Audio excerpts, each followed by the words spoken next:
pertama, proses induksi diri pada induktor. Apa sih induktor itu? Induktor merujuk ke segala benda yang memiliki sifat induktif. Sifat induktif inilah yang kita gunakan dalam kehidupan sehari-hari. Kenapa demikian? Sebab sifat induktif bisa menyimpan energi dalam bentuk medan magnet.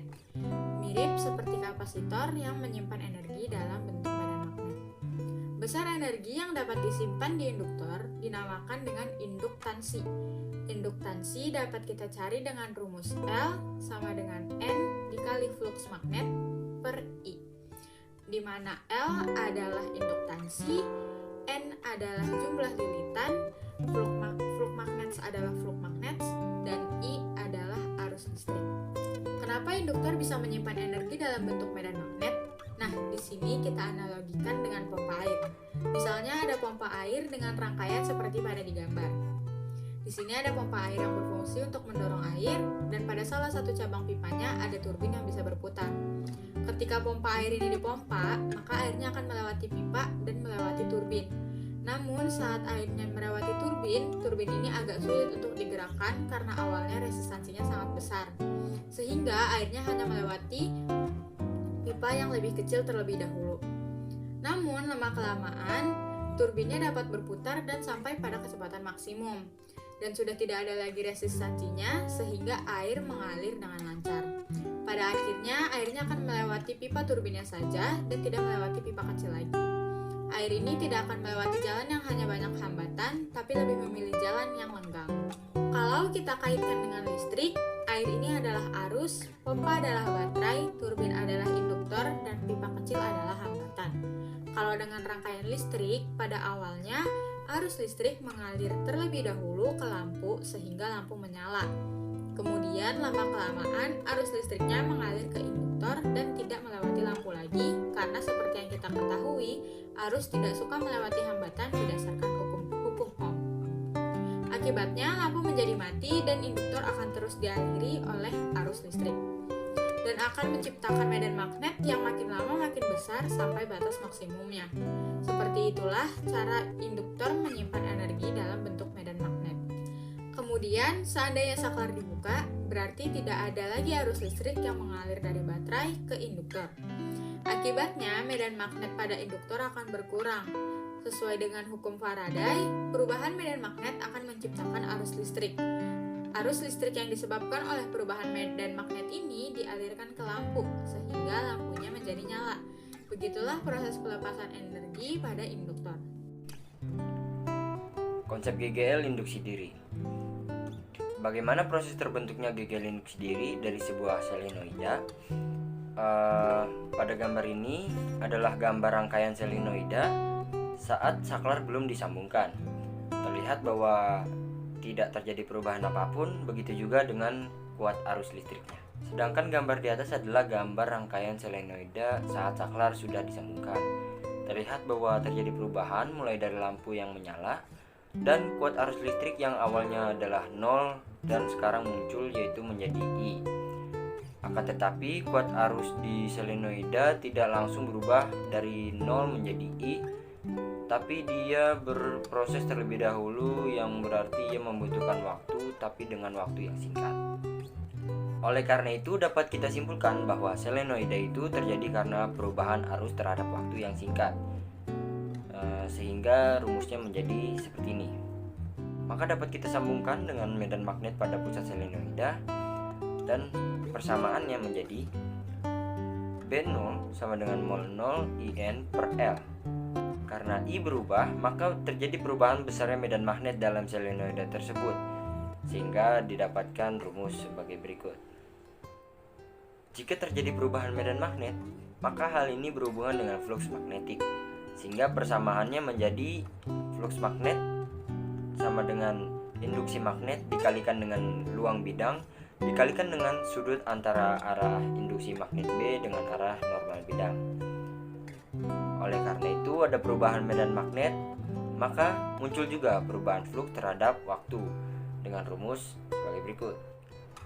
Jika terjadi perubahan flux, maka kita harus mengingat lagi tentang GGL menurut Faraday dan Lenz, yang berarti GGL induksi sama dengan minus banyaknya lilitan kumparan dikalikan dengan perubahan flux magnetik dibagi dengan selang waktu.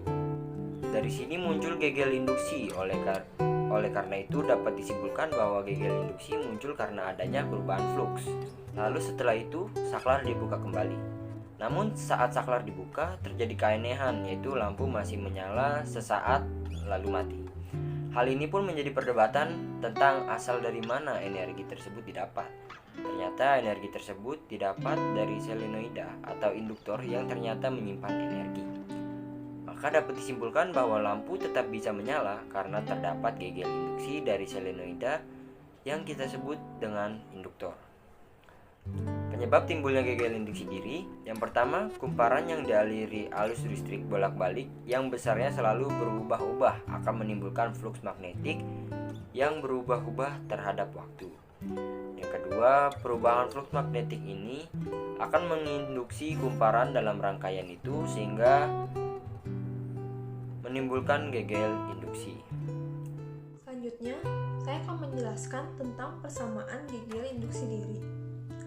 Seperti yang telah kita ketahui, bahwa saat arus sudah mencapai konstan, maka tidak akan muncul lagi induksi, sebab tidak adanya perubahan arus yang terjadi, yang berarti sudah tidak adanya gegel induksi.